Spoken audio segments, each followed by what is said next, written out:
Assalamualaikum warahmatullahi wabarakatuh. Sampurasun. Tepang deui di video nu salajengna nyaeta di KD nu kadua.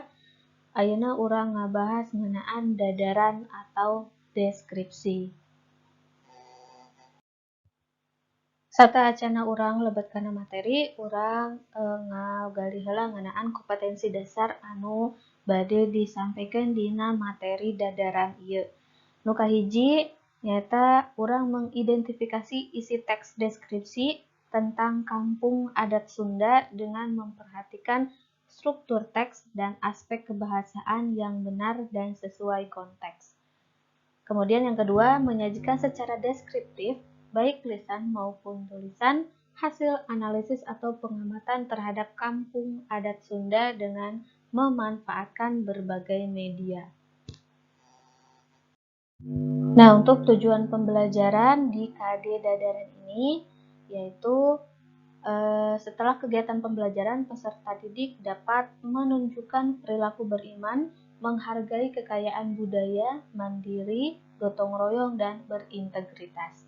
Kemudian yang kedua, menunjukkan budaya literasi menggunakan sumber-sumber pengetahuan dalam bentuk cetak, visual, digital, dan auditori.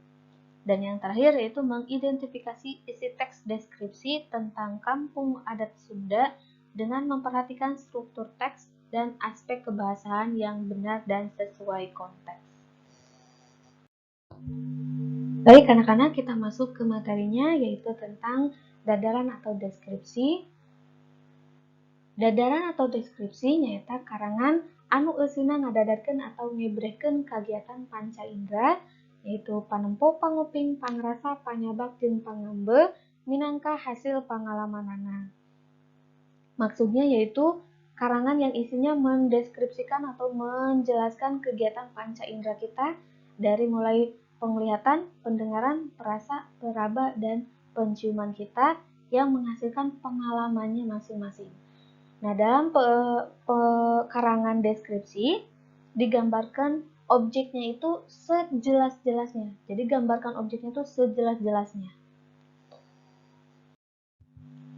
Struktur teks deskripsi. Teks deskripsi mempunyai 3 unsur ya pembangunnya, yaitu struktur-strukturnya. Yang pertama ada identifikasi, yang kedua ada klasifikasi, dan yang terakhir bagian deskripsinya. Identifikasi yaitu dina bagian ieu eusina panangtuan tina identitas hiji jalma, benda, atau objek sejenna. Yaitu identifikasi itu penentuan identitasnya, orangnya, bendanya, atau objeknya. Gitu.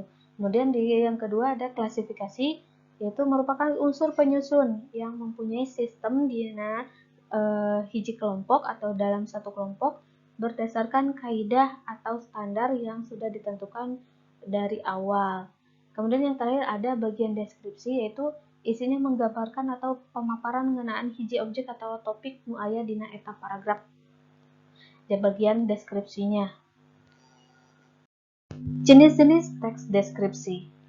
Teks deskripsi bisa dikembangkan menjadi 3 jenis teks, yaitu teks deskripsi subjektif, spatial, dan objektif. Teks deskripsi subjektif yaitu teks deskripsi yang menggambarkan objeknya berdasarkan kesan dari penulis. Sedangkan teks deskripsi spatial yaitu teks deskripsi yang objeknya dijelaskan hanya berupa benda, tempat, ruang, dan lain-lain. Untuk teks deskripsi spatial jadi tidak terlalu dalam menjelaskannya. Dan yang terakhir yaitu teks deskripsi objektif. Dalam teks deskripsi ini, penjelasan mengenai objek yang digambarkan itu berdasarkan kenyataan atau keadaan objeknya yang sebenar-benarnya. Yang membuat pembaca bisa membayangkan apa yang dideskripsikan oleh penulis dengan tanpa menambahkan opini dari penulisnya. Pendekatan dalam teks deskripsi. Pendekatan dalam teks deskripsi ada 3, yaitu pendekatan ekspositoris, yang kedua pendekatan impresionistik, yang ketiga pendekatan berdasarkan sikap pembaca. Yang pertama, pendekatan ekspositoris, yaitu karangan teks deskripsi yang menggunakan unsur karangan eksposisi. Kemudian yang kedua, pendekatan impresionistik, yaitu impresionistik sendiri asalnya dari bahasa Inggris, yaitu impression, yang artinya kesan. Dalam karangan jenis deskripsi yang menggunakan pendekatan impresionistik, pengarang menentukan kesan apa yang akan ditonjolkan dalam suatu objek. Dan yang terakhir yaitu pendekatan berdasarkan sikap pembaca. Maksudnya adalah sikap penulis dalam karangan jenis deskripsi ini, keinginan penulis itu ke si pembacanya sikapnya bagaimana. Misalnya gini, penulis ingin si pembaca itu tidak merasa puas dengan suatu tindakan yang dilakukan oleh pemerintah. Nah, jadi si penulis itu membuat teks deskripsi yang mengajak, mendorong si pembaca untuk merasa tidak puas